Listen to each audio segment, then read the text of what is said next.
Yo, what is going on, guys? Welcome back. Raw Faith, episode 2. Here with my man P-Dog, my business partner. I'll just leave the intro at that, but we are sipping some coffee and we are about to tell you guys how, for a 4-day stretch there, we were pretty tired of sipping coffee. I'll be honest, we did a 96-hour fast, and really all that you could have on this fast was water, electrolytes, black coffee, really anything 0-calorie drink wise. So we're going to get into that experience and, what the Bible says about fasting, etc., and just how our faith grew there. But P-Dog, what's up, brother? What's happening, man? It feels good to be eating and drinking other things besides the water, Topo Chico, and just coffee. Feels good to actually have some calories in my body for once, man. I'm feeling alive again. He's back. So for reference, it's currently Friday morning, and we ended the fast. Well, he ended the fast yesterday, Thursday. I ended the fast 2 days ago. So we are fresh off of this thing, just ready to dive into our experience. But really, I wanted to just share out of the gate just why we did this thing. Like, not eating for 4 days, like, it's not your typical thing. Not a lot of people just go 4 days without eating. So I just want to share from my perspective, why I brought this challenge to the Elevate community and why I wanted to do it. And number one, for me, I really didn't know much about fasting in terms of the Bible when I introduced this. But I did know that it was always in my mind that a lot of struggling people in the Bible turn to fasting and prayer. Like every single story you read, don't quote me on that, I don't know, but a lot of the stories you read, like people who are struggling or in times of need or bad things are happening in their life, like they turn to fasting and they turn to prayer. So I knew that there just had to be a level of significance to fasting when it came to really crying out to God and connecting with God. And God, thankfully, I don't have anything going bad in my life, but again, just understood that level of significance there because I just kept coming across it time and time again, later then learned a lot more about the biblical side of fasting. And then the second reason is, we've been talking a lot about separation season inside of Elevate, because this season of the holidays, like, let's be honest, dude, it's a season of gluttony. It's a season of complacency. Like everyone's getting comfortable. Everyone's letting their foot off the gas. Everyone's, eating extra food. And just kind of letting themselves go, skipping the gym a little more in this season. We're kind of pushing everything back to Jan 1, 2024. It's the holidays, right? And I'm all for taking time off. I'm all for enjoying yourself. But there is a level of discipline we need to maintain even during these holidays. And shout out to Andre for sending over that Ed My Lit podcast where Ed, dove deep into what separation season means to him. And he just said it's an incredible opportunity to separate from, your competitors. And more importantly, I worry less about competitors. I don't really view competition, really. I used to a lot. I used to gain a lot of motivation from being better than other people. Yeah. But now as I've grown in my faith, like, we're all equal in God's eyes. That's kind of my perspective. 100%. But what I did love about it was separating from your old identity. And he talked about, like, if you're going to separate from your old identity, you got to take different actions than you've taken in the past. So I was like, what better to combat that complacency and that gluttony in this season to separate our new identity from our past self and to not eat for 4 days, have to lean into our faith, to be spiritually fed. So that was why I brought this challenge to the table for Elevate and wanted to run it myself. But I'm just curious from your perspective, like, why'd you jump in on this? I mean, the peer pressure of the squad doing it, but you've done fast before. Like, what's motivated you behind these? For sure. Well, first of all, I kind of want to go back to when you first proposed this to the community. Like, I honestly had no idea it was going down. All of a sudden, guys are dropping in the general chat per usual in the Elevate Discord, and then all of a sudden Matt's like, all right, 4-day fast. If you're up for this, like, come on. Like, we're going to fly with eagles. Let's see who can keep up, And so before we know it, we had 24 guys in on this thing. Did not expect that whatsoever. So you get 24 poor souls in on this 4-day fast. Let's go. Bunch of savages. Shout out to those 24 guys, man. 100%. Come on. And like, I guarantee you, half of those guys had never fasted before. Never. They just joined in because they understood, like, when you do these challenges, like a 4-day fast, for example, like, you're gonna separate from your old self in some way. There's gonna be exponential growth in that. And that's why I do it. Number one, for the challenge to separate from my old self. I know in anything we've done fast in the past, the 4x48, the David Goggins running challenge, one of the hardest things I've ever done. Even like competitions, I just did an Ironman 2 weeks ago. And then now this 4-day fast. Like, understand that there's going to be growth in those challenges. It feels like time slows down and you just grow multiple months and years in just a small time period. So that being number one, and then also similar to what you said at first too, just the spiritual growth. I like that you mentioned the Bible, how every story, you read about fasting, they're wanting to get some kind of answer from whether they're struggling or they have, a question about life in general. And we see it in Paul in Acts chapter 1 or 2.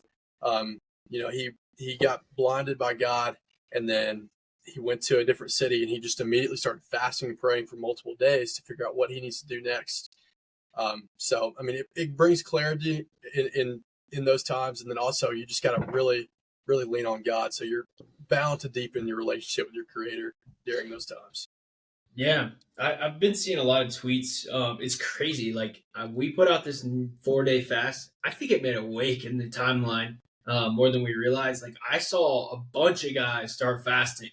Yeah. And I know Nathan, shout out Nathan if he's watching this, bro. But he even texted me and he's like, "Hey, dude, appreciate your leadership. Like, I'm jumping on a fast." He said he was doing a 36-hour fast, but good, like, great. Like, any sort of fast, whether it's 24. And I think I even recommend, like, if you haven't fasted before, like, start with the day, like, get your experience down doing that before you just probably going straight to 4 days. But if you're a guy in Elevate and you jumped off into the deep end with us, like, kudos to you, man, because that was just absolutely awesome. And we're going to talk about the community dynamic and experience. But I've seen a lot of guys sharing about it, and I've seen a lot of guys sharing about their relationship with food. And I know this is something you have talked about in the past. So it's never something I've struggled with. I feel like I've always had a really good relationship with food. I would say definitely a little bit in my childhood. This is something that Mitch kind of brings up, but I used to eat so fast that I would puke. And sometimes I still eat really fast, but I've really slowed that down. I'm not even sure why I ate fast. But I really think it was just like emotionally, like, just love food. I'm an excited guy. Like, I get emotionally fired up about everything. We used to go to this one buffet, Ponderosa is in the smallest town near Seymour in Indiana. And every time we would go there, dude, I would just stuff my face, man. I would just get pumped up, stuff my face, eat some chocolate cake, go puke, call it a day. Like, it was just what I did when we went there. It was crazy. But, as I've grown up and matured and become an adult, like, I've never had a poor relationship with food. So I'm curious just your perspective on that, because I know it's something you've talked about. Dude, you know the deal. I basically lived with you in Colorado for like a month, and Matt discovered that I have an inner fat kid at heart. I love food so much. So yeah, I ran my first fast in April of this year because of my relationship with food, and just I wanted to get rid of that comfort zone and that security that I find by eating food. Which is exactly why I said yes to this one as well. But I mean, growing up, I did the exact same thing. I loved food so much. I would get excited about it. Me and my dad, that's like one of our main bonding points, just cooking and eating. And I would go and stuff my face just like you would, man. And I still tend to do that, to this day. That's why I only eat 2 big meals a day. So I can eat big meals, but yeah, I mean, I had a similar, I guess, relationship with food. and I still catch myself leaning into that at times, but that's where the fast come in. Helps me out. Yeah, it's especially something like, when you're bulking or whatnot. I know that I've experienced bulking, gaining 20 pounds in 5 weeks at one point. Like, you bulked up for that strongman competition. It's something where that can really skew your relationship with food too, because you're supposed to be eating. You're trying to get as many calories in as possible. So you're snacking, you're trying to snack more, you're trying to make sure you're getting calories in, like you're leaving food on your desk at all times. Like you're eating as much as possible. So it's something where that can just be such a bad habit, in the day to day. And I love what you're saying about 2 meals, because that's what we do over here. 2 meals. Got a big breakfast, big dinner, and then all I do for lunch is just a bowl of Greek yogurt before the gym. So just a small, very small snack just to get the carbs in, little carb vehicle, Yeah. some probiotics. And of course, a quick hit of protein, but mainly just a carb vehicle for the gym and that Greek. So yeah, we've really gone to 2 meals, and that's been a good kind of cadence for the work day, for everything. And I know we're going to get into this after we kind of go through, but the time that food takes is crazy.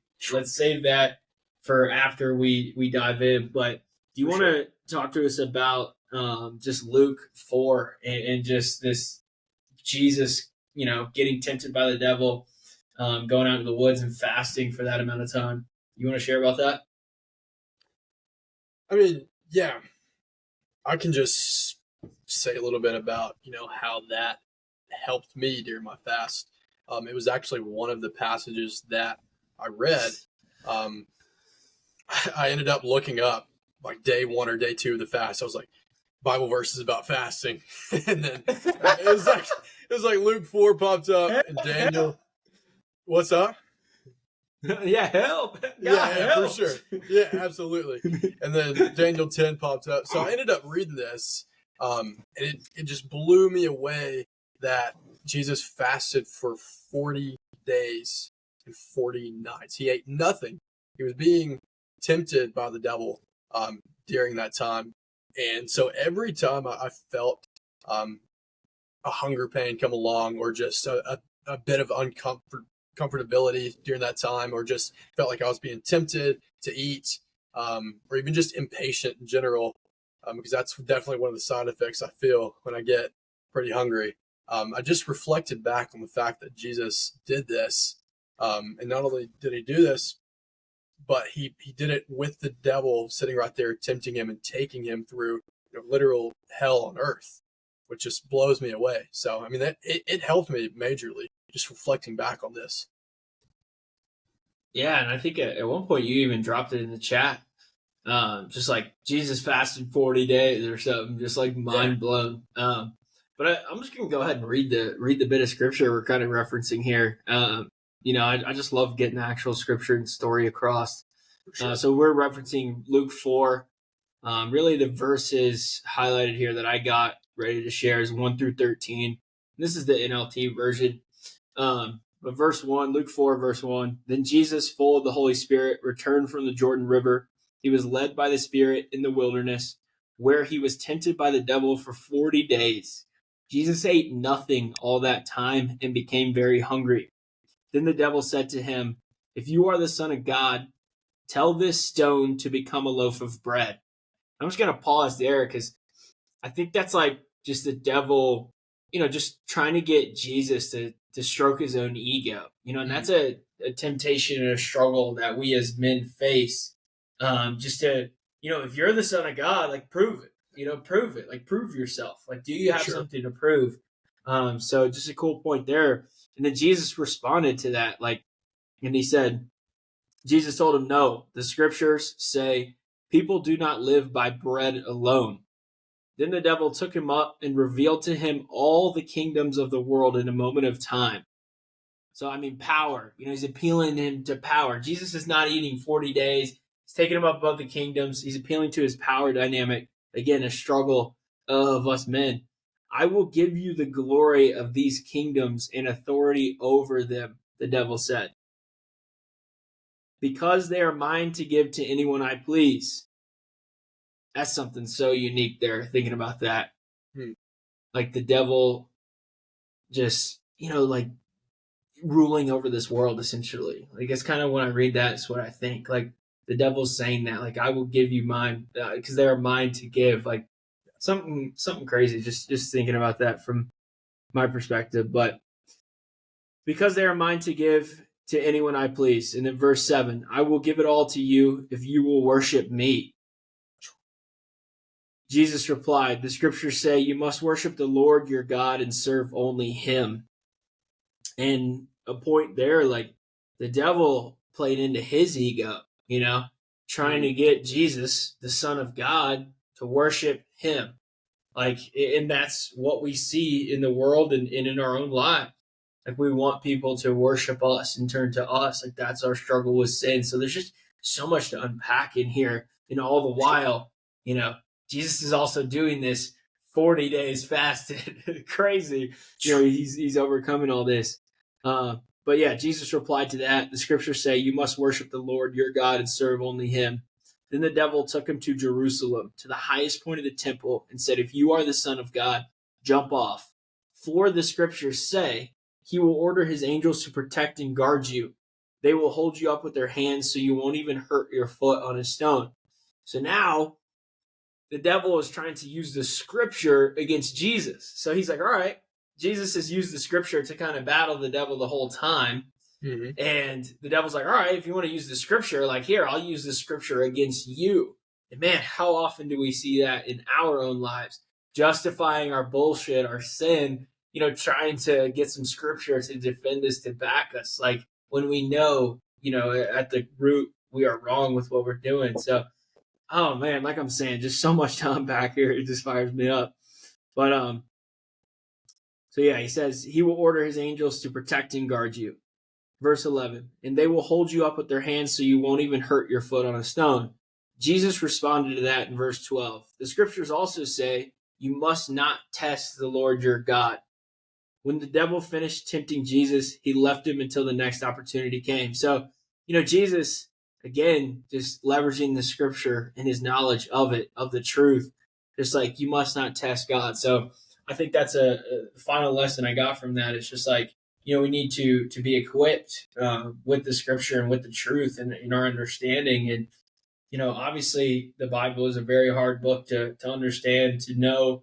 We're all chipping away at it each and every day, but it just shows you the power that can come from the Bible alone here. Jesus fasting for 40 days, he's offered essentially everything, and he's able to turn it down because he has a firm footing, firm foundation in God's truth. So it's just, just extremely powerful here, dude. 40 days, man. Wow. It's absolutely insane. One verse that I really liked, one section of it, and I really pulled this out when I was during the fast, but it's when the devil was asking him to worship him and instead of God. And I just thought about it. And when you really break it down, like when most people read that, they're going to think, okay, I don't worship the devil directly, so I'm good. I'm fine. Right. But like you mentioned, if the devil is like the ruler of this world, he's really a ruler of this kingdom. And when you put anything of this world above God, whether you just spend more time doing that or you draw more security in that than from God, I feel that in some way you're worshiping the devil in that case.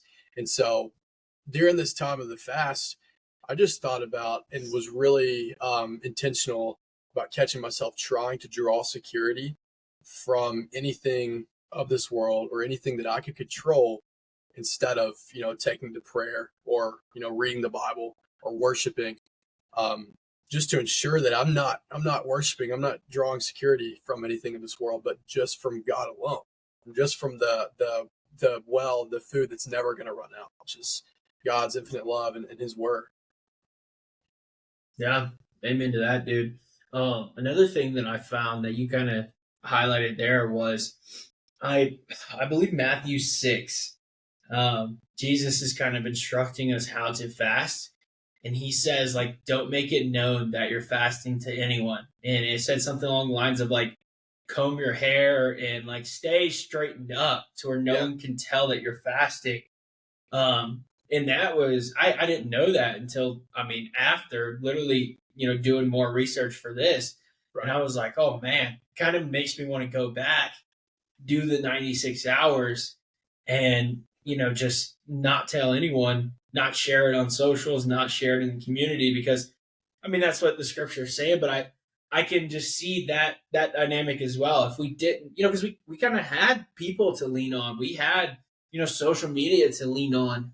We knew that, in all honesty, like the 96-hour fast, we're recording an episode about it. Like we knew it was going to gain us some traction For and, sure. and some people listening to our mission and looking at our mission. And I'm not saying that's why we did it by any stretch, but that is there. And that is something that when you're doing a 96-hour fast, you can't draw, security and motivation from of like, man, what am I going to be able to tell the guys, if I don't, finish this or what am I going to tell the guys once I do finish this? Like, who am I going to be?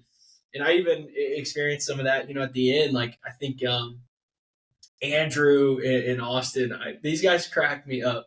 Austin especially because he does it the most. But Andrew said it. He said like our fearless leader. Austin always refers to me as fearless leader in this thing, Yeah. and it cracks me up. It absolutely does. And but Andrew had said that, and I was just like, man, like that was a part of that. When I read that verse, it's like that was a part of that. Dynamic that Jesus is talking about of like sharing it with other people, and from a worldly perspective, like having community, having accountability, like, gaining traction for doing hard things, whatever, like great. But, from simply just having to lean on God, like I think going at this, almost in full disclosure could be an incredible thing to do as well. Um, so yeah, that was just another thing I read, and I was like, oh man, I was like, we're sharing all about this. I almost like felt bad. Right. Not bad, but I was just like, oh man, we're sharing all about this. Like, I wish I would have read this ahead of time. 100%. Yeah, it's crazy you mentioned that. Um, I was actually talking with my dad about 26 or so hours into this fast. And for anyone who's listening, I mentioned my dad in my interview with Matt in the past and just how big of a impact he's made on my faith journey. But he mentioned that verse and he was like, fasting is supposed to be done alone without anyone knowing. And then he said, of course, like you guys are using it for good, for marketing to get people in, to grow closer to God. So he said, from that aspect, totally get it. But he challenged me in any way that I could to try not to tell as many people. And I did that. And it totally changed because I caught myself many times over, trying to tell people and just drawing that I guess support because it does help majorly in the fast. And when you don't tell anybody about it and you're going through it alone, like it's gonna make you fully rely on God during that time. It's something I think about often, actually. Not with fasting in specific, but with everything I do. Because everything I do, like I'm sharing everything, right? Like I'm documenting my life, Yeah. and I love documenting my life. Don't get me wrong, but it's something that sometimes I consider, like, am I doing this Goggins, because to build a new identity? Am I doing this, to just share on social media that I did this? Right. Like it's something that I like constantly, not constantly, because I don't worry about it too much, but it is something I consider when I do, challenges and do other difficult things in my life. Like, so, and my kind of consensus with it is why does it matter? You know, like that's kind of the thought I come to. I don't know if that makes sense, but like the thought I come to from it is just like, why does it matter? Like, I I don't know if that makes sense.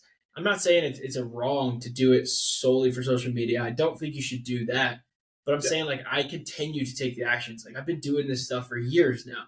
So it's like it's Mhm. clearly who I am. Like I have enough proof that's stacked against it's just who I am. I think that if it was for social media, you know, it would have stopped a long time ago. You don't endure difficult things just to post on social media, right? Like it's just not a good enough place to operate out of to be able to continue for such an extended period of time. In building Elevate, like that's probably most difficult thing I've ever endured in my life in building Mm. this. Like you don't endure things for that duration of time because to flaunt who you are on social media. Like you just don't. Like those things, they get weeded out very fast. So that's kind of the consensus and thought process I've come to as I continue to do these things is like, no, I'm not doing that for this. I'm doing that because this is who I am and this is the mission, God has placed in my heart. But that's such a For sure. unique angle at this fast. So, I mean, the Bible, man, it's undefeated, bro. Never fails, man. One thing about your social Never media does, posting, dude. man, it's you hear it over and over. Pride comes before the fall. And dude, you haven't fallen yet. You've done this consistently for many years, and you're also doing things day in and day out that condition your heart to make sure that you're, posting and spreading your life for the correct reasons. For example, reading the Bible, doing things like this fast, worshiping, etc. So, I mean, I totally get where you're coming from there. Appreciate that, brother. And now we're getting this guy on the front end. I just want to drop that right here before we get back into fast talk. But we're getting this guy to build the personal brand. Y'all need to follow this guy if you don't already. Like I said, this guy's my business partner. I'm sure you've seen him in a lot of the stuff that I'm posting and we got going on. But you guys got to follow this guy. I mean, so much to learn from him. I have so much to learn from him, so much to look up to him for. Just an absolute man of God in every aspect of life. So follow this guy, and he's gonna start sharing more of his life and his thoughts and his stuff because he's got a ton of value to provide. But let's keep moving on the name of the fast stuff. So aside from the spiritual stuff, there are health benefits to this, right? Yeah. Like we didn't necessarily do it for that by any stretch. I didn't really care about the health benefits. I know they're there. Don't really care. But, it was a thought. Like it was a thought. And Nick, Marsh, nutrition guy inside of Elevate, like he was geeking out on the health stuff. So, and I like the health stuff too. Like it's kind of what was where I first got started in self development, of course. So we all have a passion for being the healthiest version of ourselves. So I just wanted to share some health benefits to fasting, and by no stretch am I a medical doctor, have any sort of experience or knowledge to back this up. This is just what I've been told, what I've heard. So this is not medical advice. And what's funny enough is I even put that inside Elevate when I dropped this challenge. I was like, this is not medical advice. Like, consult with your doctor before you do this. If at any point you start feeling off, like, don't sue me. Like, this is on you. So, For sure. but there is the process of autophagy can happen during extended fasts, and that is something where essentially damaged cells, get repaired in the body. So a lot to do with like immune health and things like that. I don't know too much about it. Really got exposed to it doing this fast, doing a little bit more research. There's a lot of stuff relating to the gut health and gut bacteria. You can fix a lot of stuff in your stomach from the gut perspective. Inflammation. A lot of our body at all times is just inflamed from all these foods, these terrible quality foods we're eating. So, taking a time off of eating can actually reduce a ton of inflammation, which I do think I experienced looking at my before and after pictures. Totally. If you guys haven't seen those, I posted them on Twitter and Instagram, so go check those out. It's actually kind of cool to see.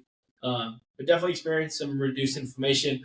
And then there's other stuff, brain health, heart health, like diabetes risk, like lower diabetes risk, lower cancer risk, etc. I don't know too much about that.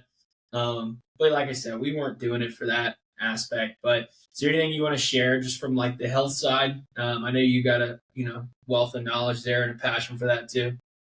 Yeah, I mean, it definitely wasn't the main reason I did it, but I mean, the health benefits were kind of like a bonus for sure. But I find it kind of crazy just from this example alone. It's kind of making me think like if you're doing the right things that you should in faith, for example, fasting when you need to. I'm kind of considering like if the health aspects will just fall into place, you have faith first. That's what's coming to mind for me right now. Um, Mm, but going back to what I was saying, like of course. yeah, for sure. I mean the Of health course. benefits, yeah, the health benefits were just a bonus. Definitely saw some less inflammation in my body, just looked better, felt better. Um, but yeah, man, totally agree with everything you said. It kind of takes me to just one God's ability, like I think, man, I wish I could quote scripture better, but reading through Daniel, I think Abrach, Meshach, and Abednego. I'm probably butchering those names, but I think they refused to eat the good food. Yep. When they were at some point in this kingdom, they had literally just got like taken from their people and their names changed and like put into this kingdom, where they end up doing these amazing things with the testimony to God. But one of the things they did is they didn't eat the quality food. Like they stuck to the low quality, like just vegetables or something. And people were telling them like, you can't live on just that. And they were like, our God's like got us, basically. That's like essentially the book of Daniel. Like our God's got us. For sure.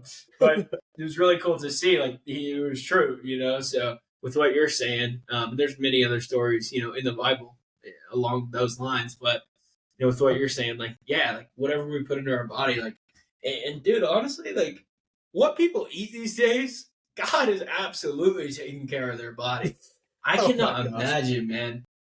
I shared this on the Twitter space the other night. I was like, dude, like it was a nutrition kind of space with these nutrition people, Nick, Holes, and Raph. But I was like, what people are eating, I was like, man, like it's crazy what our bodies like can do because like just the worst day in and day out, and they're still getting up and functioning. And I'm just like, I cannot imagine how these people feel. I'm like, I eat like one fast food meal and I feel like shit. I can't Yeah, imagine what they feel like every day, dude. just correct. It's crazy. It's absolutely crazy. But um, moving on from the health benefits, like let's just dive into the fast experience itself. So what I kind of want to do here is just walk a timeline, and we'll both just share our perspectives from that point in time during the fast. So the first point I think is notable to even start at is probably the 24-hour mark. From your perspective, like at 24 hours, how you feeling? What are you thinking? Like, what's your mindset at? You haven't eaten for a day. Like, give us the 24-hour take. Yeah, so that first day, all the way up to like hour 28, around the 24-hour mark, like that was I guess that was the most like hungry I ever felt. I just got the hunger urges and the temptations to eat during that time. I was really settling in to the fast. Um, Prayed a few times during that time. Um, Not as much as I should have because I was the most tempted. But I mean, overall, I was just that first day. I was just settling in. So more hunger pains than the rest of the time. But yeah, I mean, it was all right. Yeah, I think from my perspective, like the first 24 hours is definitely like the most appealing for food. Like you know what you're getting yourself into. You know you're not going to be able to eat for 4 days. So like I feel like food is the most tempting. Your body's still releasing those hunger hormones known as ghrelin. Like Right. um, and I think like it's the first day where you're getting out of your eating routine. Like that whatever your Good point. breakfast time is, like that 9 a.m. rolls around and it's like time to eat. Typically, your body's like, all right. And it's kind of like that break in your schedule too. Like For sure. and it's something that I'll share later on about the break in the schedule. But that time kind of rolls around. It's like, all right, it's time to eat. And it's like, oh no, well that just bought me an hour and a half. Like, Totally. so like, what do I do now? So it's like that's like the most tempting time. Like you're trying to figure out what to do with your time. Food is still really appealing. You're feeling hungry. So yeah, like the first 24 hours is the most like distracting time, like tempting time, I think, from my perspective. So Hmm. just jumping straight to the 48-hour mark, 2 days in, like what's your perspective from that 48-hour mark? Yeah, 48 hours. of the 2 day mark. That was like I guess the second best time during the fast. As far as like how I was feeling, was really just settled in, rearranged just those you mentioned it. Like we just get so used to eating. Um, Around this time, I got used to not having it in my schedule completely. Hunger pains were gone. I was really leaning on God during this time, praying a lot, doing a lot of worship music. First day, I didn't mention this, but when I felt the urges to eat, like during the times that we usually do, because that's like our schedule, our routine. Um, I did bad about handling that. Like I kind of freaked out a little bit, and then sometimes took to maybe scrolling social media a little bit, things like that. Mm. So day two, I basically just took middle notes of day one, and like, okay, this is when like these urges are going to occur. I understand this, so just be prepared with having the Bible ready or having the worship music on hand, etc. So I was just really feeling good about where I was at in the fast, just how to handle it. Yeah, absolutely. I can agree with that. I did find myself, trying to turn to some other form of dopamines as well. Scrolling, playing some games on my phone, like whatnot. I definitely felt those pulls. When it's like, okay, I'm not going to eat. Well, I need to do something. Like got to fill this time somehow. So a lot of boredom setting in. Um, but yeah, the 48-hour mark, like the hunger wasn't really a problem. I wasn't hungry. It became more like the search for dopamine and like navigating those waters. And honestly, I can really relate it back to the 12-hour walk.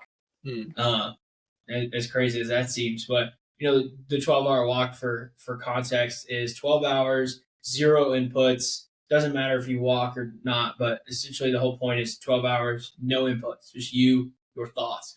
So when you're doing the 12-hour walk, you have this first experience where it's like we talked about with the first 24 hours of the fasting, like it's the most tempting time. So when you're on the 12-hour walk, it's a lot of like, well, I got to do this, I got to do that, I got to do that, I got this to do, this to do, this to do, like your mind is just moving so fast.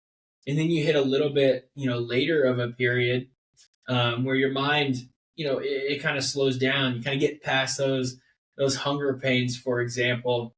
But then you're still searching for some sort of dopamine, of some sort of something, and so you're still in that searching phase, but it's a little bit slower, right? Like you understand, you've kind of got through those first, like, oh my god, what am I getting myself into?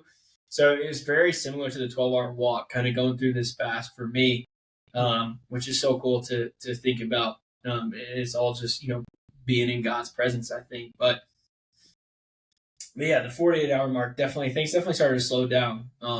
Start searching for some different forms of dopamine, and yeah, the schedule starts falling into place. But it's kind of funny, like you know, like who are you when food is taken away, when you have extra time? Like, are you going to fill this with bullshit TV, bullshit scrolling? Like, you're going to find other cheap sources of dopamine to fill this time. Like, kind of uncovers the layers of who you are, when you're going through this. But let's just jump right to 3 days, 72 hours in. What's your take? Yeah, so 3 days in, this was definitely the worst that I'd felt just overall. That night before, I didn't get the best quality sleep. Similar to what I think your girlfriend Tawny went through, just high heart rate, um, not being able to just even go to sleep. And so I kind of went through that too, and ended up getting about 6 hours total sleep, and woke at about 4:45 that morning. And I was like, okay, I'm not just gonna lay here in bed and suffer. So I went and hit the gym, did a light workout, and got some sun, watched the sunrise, got into the Word, put some worship music on. Um, and it's crazy after I did those four things, just the lightheadedness, the anxiety, um, the worriness that I had. all the above. Just it just went away, and I felt a sense of peace overall. That's the best Mm. way to explain it. So that was definitely the lowest point of my fast, just around that 30 or a 72-hour mark. Um, but it taught me a lot during that time, just to continue to lean on God, and he'll grant you peace during those low moments. Yeah.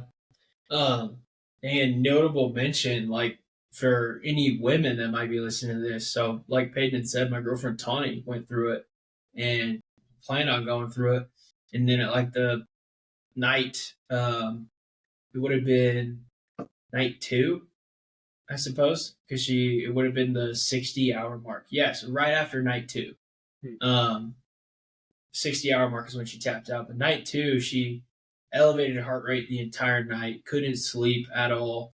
Um, and then eventually just ended up having to break the fast, started getting headaches and stuff like that. Like, so if you're a woman listening to this, apparently, she did some research and talked to some other people about it, but apparently most of the studies around fasting are done, exclusively on men. A lot of the stuff that's shared is exclusively around men. So if you're a woman, like, be cautious. I don't know anything about the female body. Obviously, it's extremely different than the male body, but be cautious. I would start small, and if you want to do bigger fasts, like progress maybe. But get some good, solid evidence of how to go about a fast from someone you trust before you go into this as a woman, because she was looking into it, and there was a lot of like, there's a lot of health risks for dudes too, but not near as many for women with their whole reproductive system and their Yeah, hormones. Like they have a lot more going on in that body than we 100%. do. So yeah, like I'll just leave it at that. But she really just hit a rough patch and um, ended up breaking at the 60-hour mark. And this is also notable for dudes too. Like if you start going through something like this, extended fast, and you start getting prolonged headaches and things like this, like break the fast. Like break the fast. Like understand the bigger picture here. Like you can always come back at a different time and try again. Like just break the fast. Like it is not worth sacrificing your health to push through 96 hours. I understand, the spiritual perspective, the spiritual gains, but like, you know, you'll be back. Like come back to it if you really want to achieve this, if you really want to do something like this. So For sure. just something, a health kind of warning there. But I don't think many of our guys experience this, if any at all, really health stuff. But uh, yeah, so my perspective at the 72-hour mark, um, it's definitely something where you start to feel that brain fog. Sleep. Like I sleep like a freaking rock, man. Typically, waking up 2 to 3 times in the night. Um, on so day two, night two, sleep. I slept for 11 hours. Yeah. Slept like a freaking rock, dude. 11 hours, killed it. Day three, woke up like a couple times. Still got pretty good sleep. Most of it, but woke up a couple times definitely, and that was a lot of what our community was sharing too. Like sleep was starting to lack, like starting to struggle. Mhm. I'm not sure why that is from the health side. I think just really an increase in stress. I would imagine cortisol's up. Your body's not getting food, so it's kind of entering that fight or flight state of like, oh shit, we're not eating.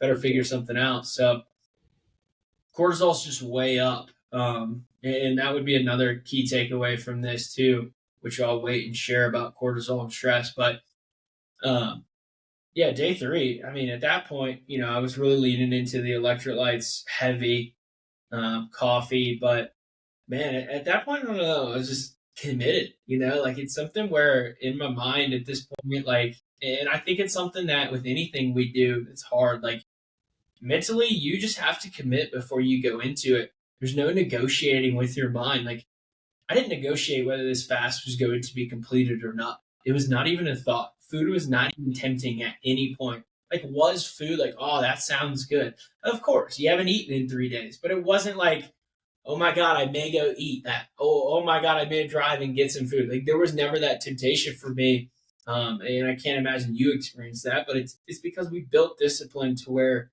when we say we're going to do something, it's a non-negotiable in our mind. There's no action that's going to go against what we said we are going to do. So, yeah, that was just a unique perspective. But at day 3, man, I was just kind of flowing. Brain fog, definitely. But I think sunlight extremely helps brain fog.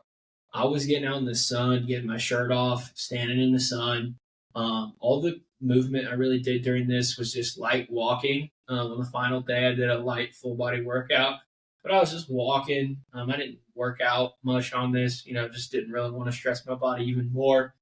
First time ever doing something like this over 24 hours. So, yeah, light walking, but the sunlight helped the brain fog a ton. And then I just started to I was at that point where I just started to become grateful. I just leaned into gratitude. Gratitude for, and this is going to be definitely a massive takeaway, but gratitude for just God providing abundantly our entire lives.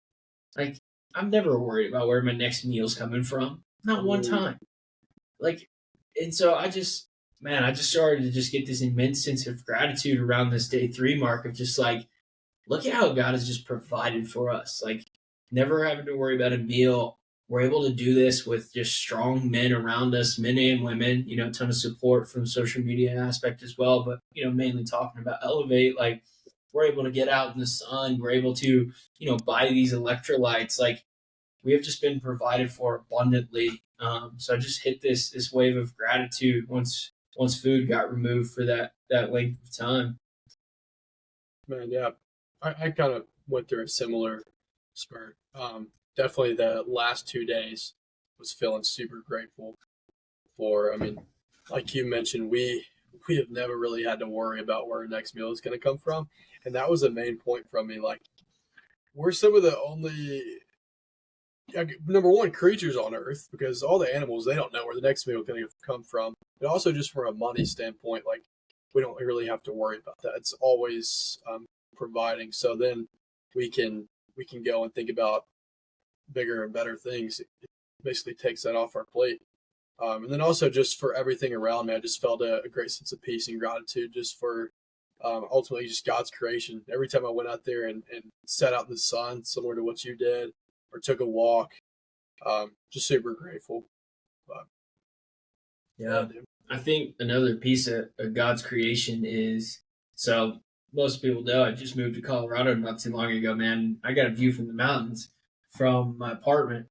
And when I was walking outside, like, so Colorado is way different than, Indiana where I'm from, or even Florida with the weather. Like, it's December, but the air doesn't have as much humidity, right? So, like, the air can be cold, but you can still go out and get in the sunlight and be warm, if that makes sense. And the sun is always shining here. Like, it does not, like, in Indiana, it snows, winter, it's great all the time, but the sun shines here. So I'm out shirtless in the sun and feeling warm, feeling good, just massive mountain range right in front of me. Just God's presence, just incredible. And as I'm breathing in cold air, just feeling that, like, just rejuvenation, just like the cold air. When you kind of just take a rip of cold air, it's almost like when you're chewing on a piece of gum, you like gotta drink out of the water fountain, something like that. Like, just that bite of the cold air. Like 2-5 gum. Yeah, chew five or whatever it is. But just standing there, man, just shirt off, sun beating on you, feeling that warmth. But as you breathe in, just felt like I was just breathing in the Holy Spirit, man. Yes. Honestly, that was a wave of gratitude right there. 100%. Truly makes you feel alive in the time where you feel most dead without food. That's what I got from it. Dead is definitely the word. You do feel dead. Sure. You do. You feel good, but you feel like, oh man, don't even like I could do anything right now. So let's, instead of just jumping straight to like the 96-hour mark, let's go to the final hours. Let's talk about those. Like, what did your final day look like? How did it feel? Just walk us through your final stretch. Final day, I woke up that day and I only had about 8, 9 hours left because I started at 3 p.m. on Sunday. But one thing I noticed is I was starting to feel much better, but I took a minute to be intentional and try to get to the root of why I was feeling good. And it was because I was looking Mm-hmm. forward to that food at 3 p.m. I was like, okay, Mm. I know food is coming. And so I just started to get excited and feel good and feel a little bit more alive. And so I tried to deny myself that feeling from that main root thought of that food is coming, and I was extremely present during that day, and I just took every single minute, every single moment, just to feel all that I was feeling, to continue to lean on God for that main sense of just the feeling of being alive and happiness and joy overall. Um, and so I was feeling really good. I was feeling it almost was like just felt like very light, very at peace that day, and felt good. And then of course, coming that day, I did break the fast. That felt good. Um, but overall, man, I just felt very present, very at peace. Yeah. Yeah, I love what you're saying about looking forward to food. I had to get my notebook real quick and write a point that I'll share after Yeah. when we get into key takeaways. But my final day, so with Tawny getting like sick, essentially, like pretty bad, like something I told her, babe, I'm like getting tired of you complaining. Like she never complains. Like she's always happy. But during Yeah. this the second day, getting into that 60-hour mark of the fast, like there's 2 days there where the second day and then that third day, even after she broke the fast, where she was just feeling terrible, she was just complaining all day about how bad she felt. I was just like, oh my god. So I just even told her, like, I was just like, I'm tired of you complaining. But she was really dealing with a lot of stomach stuff. Like stomach was hurting her pretty bad. So heading into the final day, I have been known to have stomach problems. I'm like notorious for these recurring stomach issues. Mitch will even say, like, I remember when I first started dating Tawny, I experienced one. You were out here in Colorado, experienced some massive stomach problem. Um, and Mitch just told her, like, get ready. Like, this happened. This has been happening his entire life. Like, it happens, like, once a quarter or something. Yeah. To where, I don't know what it is. Maybe I should do a deeper dive, what have you. But it's something where, when I was in high school, like, and kind of after my parents got divorced, really, like, started eating terrible. Like, Pop Tarts for breakfast, ramen noodles a lot, like fast food a lot, like just shitty meals. Like, we weren't, having family dinners, what have you. So I started just eating really bad meals. And it was something where when I moved out and really dove deeper into nutrition, my gut is usually fine. Occasionally, when I get off my nutrition game, something happens. So just with her, having extreme problems with that, with her gut, me knowing like I'm, you know, riddled with gut issues, not issues, but have experienced that in the past, I kind of got nervous, right?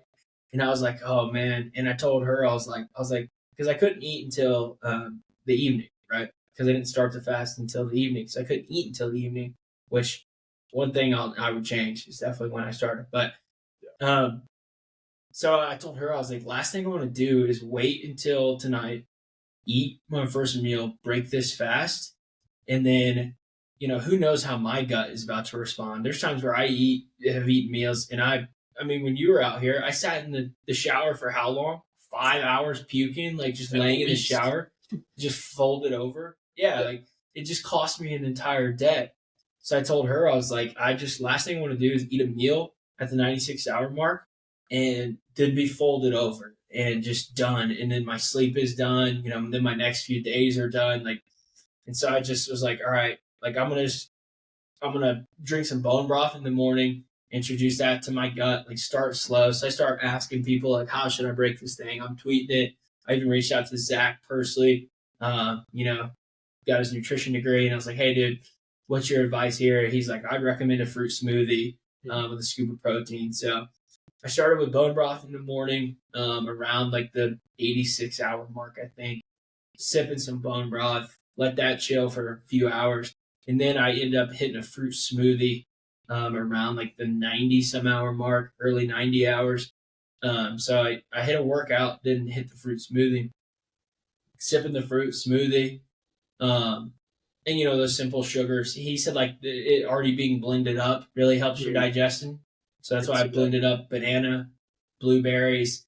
I did a little bit of honey, and I just wanted to put milk in there because I really like milk, but probably not the best idea. Dairy going on the stomach. I know you had kefir. I was like, oh, that's a terrible idea, but put dairy on the stomach. So I did a fruit smoothie, kind of sipped that into, to take it slow to prep for that first meal. So really my last day, like, man, I was on the home stretch, but I was really just like focused on like, okay, how am I feeling? Like, I do not want to feel bad. I do not want this to cost me a night of sleep. Like, because when you're just so conscious of how you feel and how you're operating, in the day to day, like trying to be extremely intentional with our time, like you just don't want to lose days. So For sure. that was my thoughts on the final day. I was more so focused on that than anything. Of course, I was like ready to eat food. So yeah, that's kind of how I went about the final day. It felt really good though. Like when I got the bone broth down, started to definitely feel a little bit of energy. Maybe placebo. I don't know. I'm sure it's not. But then I got the fruit smoothie in, and I was like, I'm back. Like feeling good. Like I'm ready. And then actually went into that final meal, and I'll just go into what our next question was going to be: is how do we break the fast for me? So the fruit smoothie and the bone broth, I guess, is the answer. But my first meal, official meal at the 96-hour mark, we did some chili that was based in bone broth. So bone broth chili, man, and we did ground beef and ground pork in there. Man, come on. It was killer. So and I went all out on this thing because I was like, okay, bone broth was good on my stomach, fruit smoothie's good on my stomach. And so instead of just like keeping it bare roots chili, I was like, I'm going all in. I put the cheese on there. I put the Greek yogurt on there. I put my tortilla chips on there. I was like, I'm going all out. It's like we're breaking this thing. We're doing it right. Absolutely. So it was extremely good, bro. But how'd you go about kind of breaking it? Yeah, so a little bit similar to your timeline there. I guess quote unquote broke a little bit early at the 91-hour mark, like 10 a.m. that day. I went ahead and sipped some bone broth. I took a page out of your book and just thought, like, I want to eat a meal at 3 p.m. when my fast is over. Like, I want a full blown meal. So I'm going to go ahead and prep for that digestion. So did the bone broth 91-hour, 94-hour, did the fruit smoothie, and then at like 3:30, ate massive meal, one of our staples inside the community. And it's actually in our Elevate recipe book. I mean, shout out that shameless plug. But it's shameless plug. Yeah, I did a steak. So Paden, you're telling me if I join Elevate, I get a recipe book? That's exactly right. 50 recipes just to your name, man. But yeah, I did a thick ribeye, some farm fresh eggs, and a roll from Logan's, which is so good. If anyone has never tried that, go get one. But essentially Texas Roadhouse. Yeah, but very very wholesome sure. meal, and it was so good. Steak and eggs, man. That seemed to be the deal. For sure. Cool. Well, let's dive into just some key takeaways that maybe we haven't touched on. I got some written down. I think I got 4 things written down. I think we just go back and forth here, one to one. I'm sure we have very similar takeaways, so maybe even we just both share different sides of the coin. But first thing I want to touch on was that gratitude piece that we both experienced. Coming out of this, just an extreme sense of gratitude for just the sunlight, the electrolytes, like the healthy body. I mean, just so much gratitude for everything. It just kind of gives you a new lens in which you look at life. When you do something like this, you take away food, you start to find other things to be grateful for, to find pleasure in.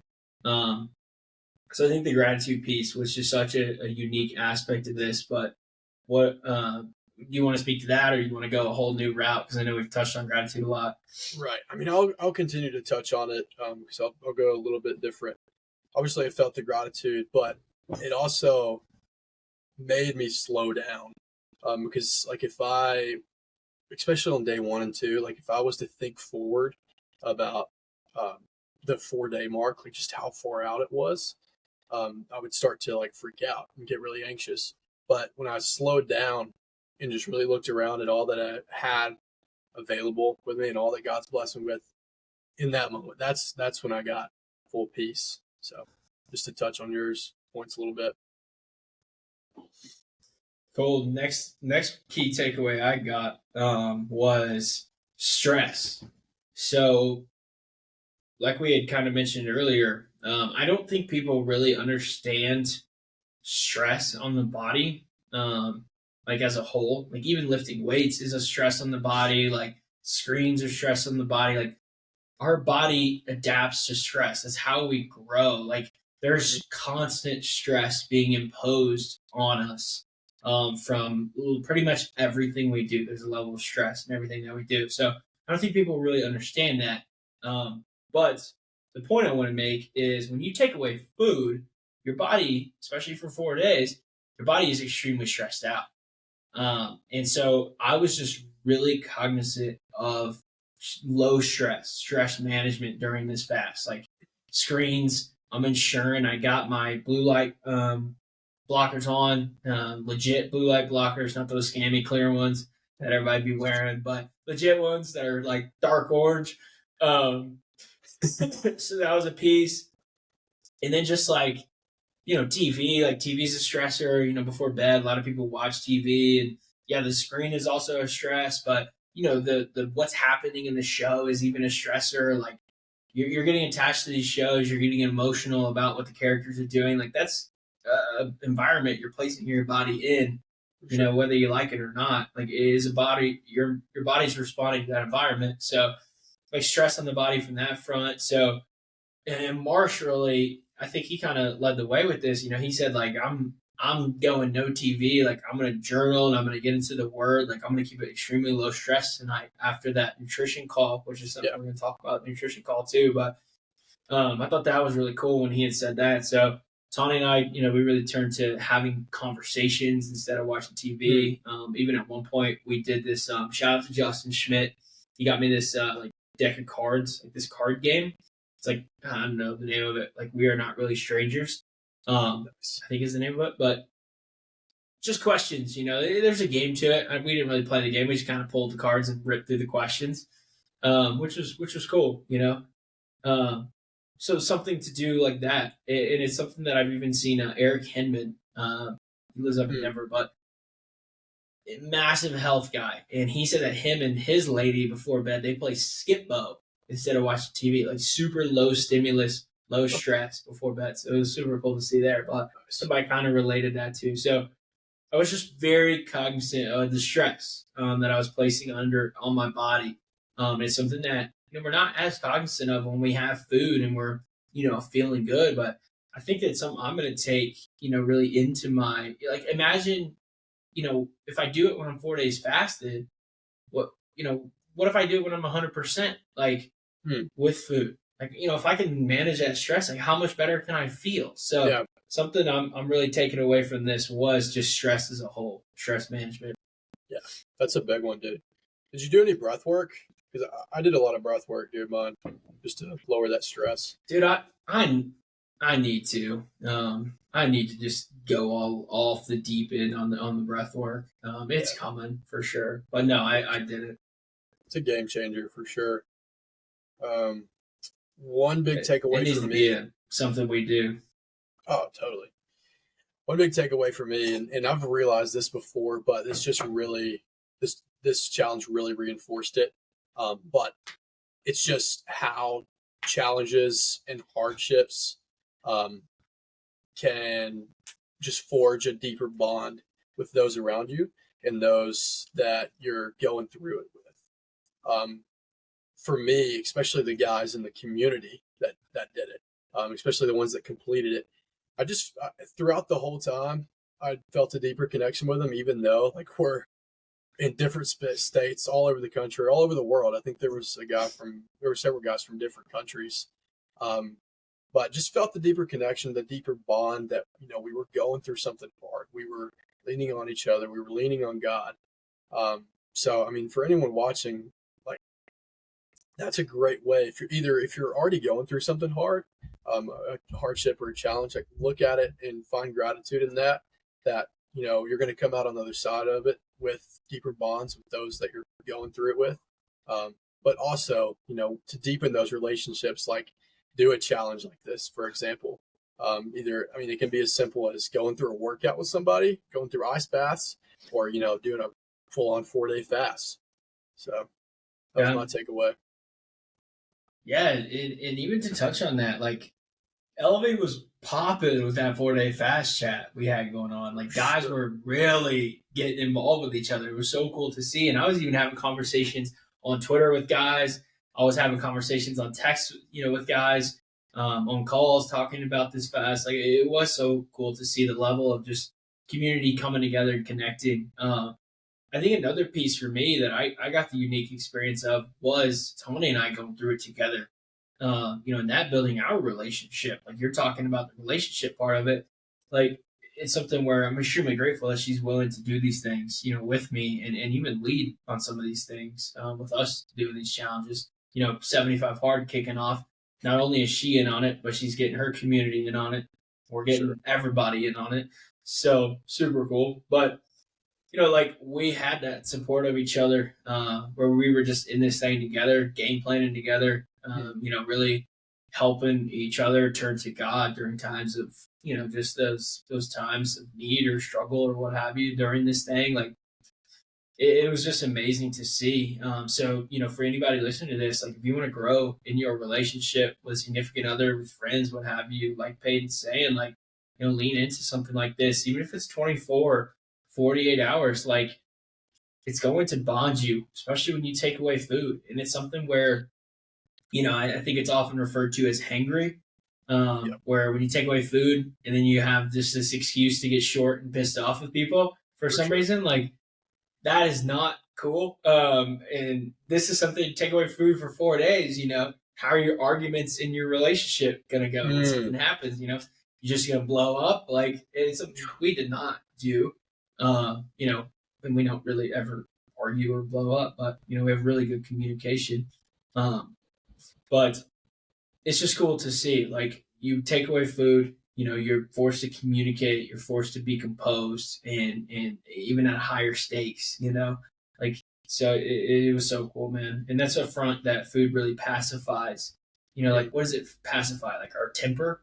Like it's just something to think about. If you're somebody who struggles in that front, we've all been there.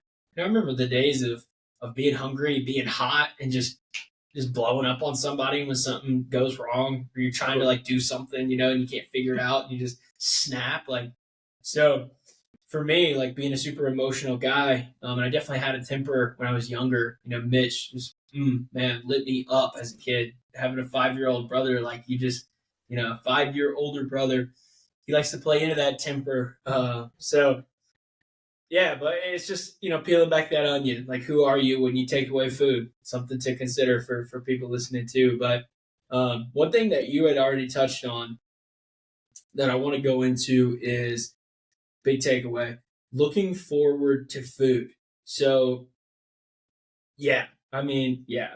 Simply put, yeah. Sure. Yeah. Everybody in the community, we're all talking about what we're going to eat. Like, we're looking forward to food. We're getting dopamine from looking forward to what we're going to eat, even Yeah. thinking about it. And even on the back half of the fast, where Tony was already eating because she had broken it, I'm like looking in her bowl, like, what you eating there? Like, Yeah.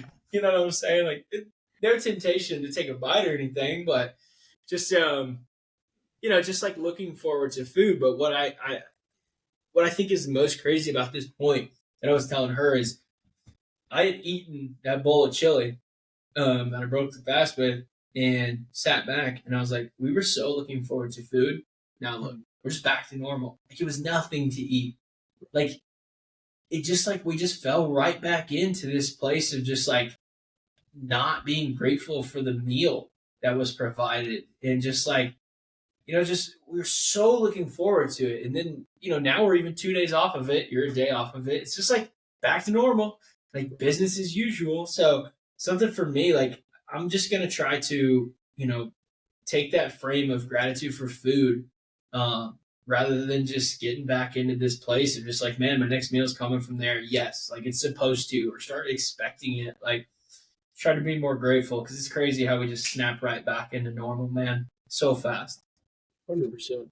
That's a good point. I didn't really think about that. It's almost like that quote: "The sick man only wants one thing. Guy who fasts only wants one thing, and that's to eat." But when you come out of both of those, like when you're sick, like a few days after, like that's in the past. Like you're healthy. You just take for granted the health. When you come out of this Mm, fast, you take for granted the food that's in front of you. So yeah. that's good. I'm gonna take that as well, and just really start to be grateful for what's the food that's in front of me now. Yeah. You have any other key takeaways? I got one more. Ours is probably the same, so you can go ahead and say it. I imagine it's not the same, honestly. Oh, okay, never mind. This I mean, last one, no shot. mine was just gonna be You go just the ahead. time that it took. Food, that Oh is. yeah, I forgot about it. Yeah, you mentioned it a little bit earlier, but it's just crazy. I Yeah, saw this a little bit when I did the 2 day fast in April, but it's good and bad. Like food takes so much time, just the cooking, the eating, the cleaning, and then after, just the rituals of our eating. Like most people just go and sit down on the couch for a little while because I mean that's a good excuse after they eat. Like we're just gonna go sit down, let it digest, scroll a little bit. It takes up so how much time often do you every say day. that? Say what? How often we say that? Like, oh, I'm letting my food digest. Like, Oh, 100%. Like, I used to do that to like get out of chores and stuff. Like, oh, I gotta digest. Like, for sure. It's crazy. yeah, I think another aspect I was thinking about is like the conversations, and you may not experience this as much, but Tony and I living together, like the conversation, like, hey, what are we gonna eat tonight? Like conversations about food. Do we need to go to the store? Like, okay, after the gym, let's stop at the store. Like a lot of energy going into that, and then like you go out to dinner, like driving there, waiting for the table, getting the table, meeting with people, talking, like sharing drinks, what have you, like there's so much time that goes into food. So, and someone had warned me on Twitter. I said, like, about to do a 4 day fast. Like, any tips? Somebody said, like, get ready to fill your time. And I was Mm. like, I didn't really think much of it, but I, like, appreciate the tip, bro. Whatever. Yeah, Got into it. I was like, oh my god, that guy couldn't be more than right. Whoever that was, if you're listening to this, man, like, shout out to you, bro, because I should have listened to you a lot more seriously when you gave me that tip. But my last one, and this is a super unique one. I think that's why I knew we weren't going to be sharing this one. But just the mental frameworks that I use to really get through this. Hmm. Um, so it's kind of funny, like, and Tony and I really going back and forth with these, but the mental frameworks, and this goes for anything, like just how do you break things down? How do you break hard stuff down to assess it, to go at it? Like, do you plan? Do you just, So kind of what I did is I took 96 hours, 4 days, and then I was like, okay, say we sleep for the 8 hours. I added that time up. I subtracted off the 96 hours, and I was like, all right, we're going to have this many hours, like I started breaking it down in this way. Like I really went about it from a mental aspect. And then another thing is like, okay, on Tuesday, I really encouraged myself with the thought of like, this is my last day. Because Wednesday I get to eat. So like this is my last day of the last day. Even though, wasn't eating until, you know, Wednesday night. But still, that was a really helpful mental note of encouragement. Just be like, this is it. Like I gotta just push through this one final day, even though I still had 12 hours plus after I woke up on the next day. But like just how I went about it, just mentally, just breaking it down, analyzing it, just even going looking at the time and doing these things. Like it was really cool to see. I even from the mental framework went about it of like when am I going to take in my electrolytes, like how am I going to go about my coffee. Coffee is an appetite suppressant. Um, but I don't want to drink a bunch of coffee because what can the acidity do to my gut? Like thinking about the health aspect. So I even game plan like when I was going to drink my coffee, when I was going to drink my electrolytes, like when I was going to drink my salt water exclusively. Like, okay, now to break up this long day, our longest day, we went to a coffee shop to work. Just break up our environment entirely. Like, because if I go to a coffee shop, like how much time, the coffee shop's 5 minutes down the road, but me sitting at a coffee shop and working for 6 hours, it breaks up so much of that monotony of the day. So I went into this with some strategies and just a mental framework of how I was going to execute on this best. And that's just kind of how I go about anything. Honestly, it's just kind of how my brain is wired. And I think it's something that, even growing up from a young age, I've always done. Like Mitch and I, growing up together, like we're playing Call of Duty, we're thinking about how can we optimize this game. We're playing Mario Kart, how can we optimize this? Like anything we're doing, just optimize, like going about it from a mental approach. So I would just encourage, people going into this fast, like, maybe strategize a little bit. I've really leaned into the electrolytes around those meal times. Like when I was going to be hungry, changed up the dopamine, lean into my electrolytes at those meal times. So just something to consider. And I could keep going on about little things that I did, but something to consider for people who may be going into the fast or really anything they do in life, honestly. 100%. Yeah. I mean, you, like you said just now, you're a guy who strategizes and optimizes to the next level because, I mean, number one, you're a competitor at heart. And number two, like we're just wired differently to be better, to grow, to reach the next level in all areas. So, I mean, if you went back into this 4-day fast again, what would you do differently? Yeah, great cue. I would definitely change the time I started. I think you hit probably money. You'd done this before with a midday start. That is clutch. I would say start from somewhere from like noon to 3, somewhere in that range, depending on when you wake up. I wake up 5 a.m. So, noon to 3 being a good time. Definitely would say that. And then, I mean, honestly, other than when I started, I don't know. I don't know if I would change much else. Honestly, I think that I would definitely plan more for the time lost. Yeah. That day one, like we had talked about, get a little bit better of a structure of a plan of what I'm going to do with Right. actionable with my time. Um, and then I would definitely do a little bit more. Well, one, I wouldn't tell anybody that I was doing it, lean into that scripture we talked about, and then also. I would definitely lean into a little bit more prayer, a little bit more worship music and Bible time. Like I think I would probably block that into those meal times, honestly. Okay. Yeah, I could see that. I would do the same. I mentioned that I did do that a little bit. I had worship music on deck, ready to go, had the Bible out.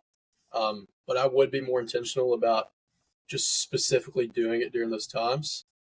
Um, and then for me, I would do less caffeine and do it earlier in the morning because I feel that, like I mentioned on day 3, I woke up that morning, couldn't go to sleep that night, a lot of anxiety. I felt that a good bit of that came from having caffeine. I think I topped off my caffeine the day before at like 12:30 noon. So I believe that caffeine may have a longer half life when you're fasting, just because you don't have as many carbs inside of you, not as much food, not as much digestion. So those are the two that I would do differently. Yeah, big takeaway there. I think one question I had here for us to dive into is, just how do you feel your faith grew during this? I feel like we covered a lot of it. For sure. Is there anything that you want to dive into there that maybe we haven't talked about spiritually? Not for me, man. I've made my points overall. Yeah, for sure. I really want to highlight though we've kind of touched on this a little bit, but the dynamic of Elevate in the community. So what's something that's really cool, like you said, we had 24 guys tap into this. This is something that I just off the wall one day was like, hey, who's in for a 4-day fast? 24 guys tap right in. Next thing you know, we're on this thing. Just goes to show the type of guys we have in our community. Absolute dogs. Um, but what was unique is our nutrition call lined up perfectly. A Sunday fast start, nutrition call about the 24-hour mark, give or take on when you started. And Nick, he got to geek out on the whole health side and nutrition side of this fasting on that call. But it was just a really cool space, from a community aspect. Guys were on fire to get in the trenches with each other. Guys were on fire to get on this call and learn about, the fasting and what we were doing and connect and share. Like there were so many questions, just like updates, like Matt, how you feeling, dude? Like you feeling good? Like like a lot of like praying for each other, like sharing, just like, hey man, 24 hours in, I'm feeling great. Like leaning on God, like let's go. Like there was just so much energy, and I know we touched on it, but just like connectivity that came about from getting in the trenches of this challenge together inside our community. And it was just so cool to see, honestly. Like I loved being a part of it just from that perspective as well. Yes, dude. It was so good. I know you touched on gratitude a bunch, but it made me have a deeper level of gratitude for Elevate, just the guys who ran it with us. Number one, because of that bond that I've already mentioned. Number two, just because, like you said, guys are praying for each other, checking in. It was something truly special to go through that with the 24 guys who chimed in. Yeah, I think something else that I want to just highlight here real quick is, some guys did break off early, 60-hour mark, 72-hour mark, what have you. But the amount of support that they were met with was extremely cool for me to see. Like guys like, hey man, I tapped out at 72 hours. And they were like, oh man, like, dude, that's incredible. Like, Yeah. you shot for 96 hours, but look, you got us 3-day fast in. Like just so cool to see the amount of love and support that was just being poured into guys during this fast, even if they did break off early. So I love that aspect. And I think it is something noteworthy of, we did shoot for 4 days, and the guys who did fall off early, they still fell off 3 days in, Right. 60 plus hours into a fast. Like that's a notable fast. So like, it's so cool when you have a community around you. Like I guarantee if we asked each of those guys individually who fell off early, if you were in Elevate, would you have done this? Like, no. Hmm. Maybe a 24-hour fast is what most people even think about doing. Most people don't even think about going 96 hours. So when you're in a community that kind of raises the standard, sets the bar higher, like even if you fall short of that, like, you still have so much growth, in that.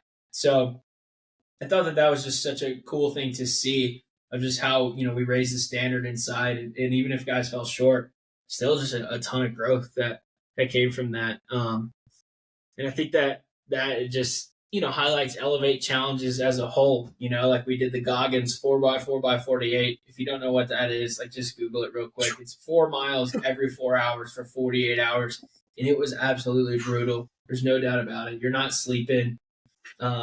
It was rough, but so much growth from that challenge. Like getting through the 48 hours, it was just incredible to see. Just our challenges as a whole, man. Just community coming together, iron sharpening iron. It's like the epitome of that. So just from the Elevate Challenge perspective, heading into 2024. I know we got 75 hard start now. Like, how you feeling about 75 hard? January 1st, we're kicking off 75 hard. Dude, I'm feeling really good. Obviously, you and I, leaders of the community, um, just know that like I'm gonna get it done either way. We touched on that earlier. We come into it with the mindset that like this is happening either way. I mean, when you in those situations, like when you give yourself an inch, you're gonna take a mile from it. When you give yourself a little bit of room to think about like that, you may not complete it. More than likely, you're not going to do it because of that. So, leading this community, obviously, I'm feeling super confident that we're going to do it. But one takeaway from since we ran it last year. Yeah, it was 2022. We ran 75 hard. I didn't lean into the community enough as I should have. Felt a lot of isolation.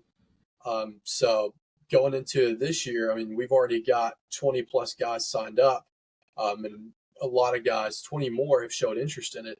So, I mean, I'm going to draw a lot of just support and confidence from the community in this, and just lean on the other guys when times are tough. So overall, I'm feeling good, man. Ready to dive into the trenches with the community. Hell yeah, bro. I think picking the time that we did, like Jam 1, it's not summertime. Like, these out for anybody that doesn't know about 75 hard, 2 45-minute workouts a day. One has to be outdoors, a gallon of water every day, 10 pages of nonfiction reading, a progress picture every single day, no alcohol, and you must follow a diet. I think I covered Yep. all the stuff there. If I didn't, just Google 75 hard, you'll see it. But so an outdoor workout for 45 minutes. I'm out here in Colorado, like January in Colorado. Like, come on. So we picked an extremely hard time for a reason. But like you said, man, we're just going to get in the trenches. And, a note to what you're saying, like, it's just something where you've made the decision. It's getting done. Like, it's just going to get done. Sure. So it's just one of those things. Again, not negotiating with yourself. We're going to have a ton of support from the boys who are in on this thing with us. And, having Jake's program as well, like Jake making a program for our guys in the community, like for us, like where you can show up each day and you have the plan laid out for you. It's kind of goes back to those mental frameworks of the fast that I was talking about. Like, come prepared, come ready. Like, how are you going to do it? And Jake putting together a program for everybody, like, we don't have to question what we're going to do today. We know our workouts, like they're laid out. We just show up, check the box, and move on. So if you really look at it from having a program's perspective and just having a plan, it's something that, it doesn't take much time. Like, we've done it before. If you have a plan, if you know when you're going to execute on this stuff, it doesn't take much time. And that's something that I really learned from the last time we ran it, is that variability drains energy. That's like the biggest lesson. Like, when you don't know when you're going to get your water in, you're unsure when you're going to read, like, the second workout may happen at noon. It may not. It may happen tonight. I may have to try to get it in right before bed. Like, when there's so much variability in the actions that you need to take, man, your energy is just going to hit the dirt. Like, you're having to answer questions. You have so much decision fatigue going on. You're worried about missing it. Like, you have the back of mind stress of like, oh my God, I may not read today or I may not drink. So just like nailing a plan, nailing the schedule is how I'm going to go into 75 hard. And I think it's going to be just awesome. I think I'm going to come out of this, 4-day fast, hitting Christmas, hitting the New Year, straight Jan 1. Like, if you're waking up hungover, which, our guys aren't, but, like, we're hitting it straight away, Jan 1. So, like, and I'll probably be in bed by 8 o'clock on New Year's Eve. But, just running right into it January 1st, not pushing it back, none of that. I was like, fuck it, Jan 1, like, we're at New Year, we're straight into it. So I think it's just going to be a sprint to start the year. We even have a snowboarding event, in the middle of it. So we're going to be in Utah hitting the slopes, having to, still get our stuff done. Hopefully every guy at that event is going to be, on the program with us. But yeah, I'm pumped, man. I'm pumped for this. I think it's just going to be a massive wave of momentum, and just set us up, separate us from our 2023 selves heading into 2024. So Totally. it's going down. I'm pumped, man. And like I mentioned earlier, just with the relationship deepening aspect, I mentioned, like, to do that, set up a challenge with those around you to deepen those relationships. And if you don't have anybody to willing to do these hard things, and with the growth mindset, like, we have a community for you. Starting out 2024 with a challenge, one of the hardest ones out there, 75 hard. So if you don't have people like that around you, like, join Elevate. There's guys that are waiting to forge bonds with you, to deepen those relationships and just get in the trenches with you and grow. Yeah. And with that being said, also, the price is increasing on January 1st too. So, like, now is the time to jump in. If you're considering it, we have a 30-day money back guarantee. If you cancel in the first 30 days, Paden is going to hit the refund button send you your money back, and we're gonna say, we wish you the best, brother. Sorry this wasn't for you, and you get every dime back. But if you wait till after January 1st and decide to join, one, you missed out on running 75 hard with the squad, but two, the price jumps to $79 a month. So now is the time to jump in. We'd love to have you, but let's wrap this thing up here. Appreciate everybody listening. I think this is Raw Faith episode 2. I'm gonna drop it episode 2. So, man, this series is a ton of fun. I'm excited for this, just to continue, building upon what we got, getting raw. I know this one was mainly about the fast. A lot of faith incorporated into this fast, though. So, thought it definitely made sense to record this one. But excited to continue to get vulnerable, and just get raw and get real around, walking with God. So appreciate everybody tuning in. And yeah, we'll see you next time.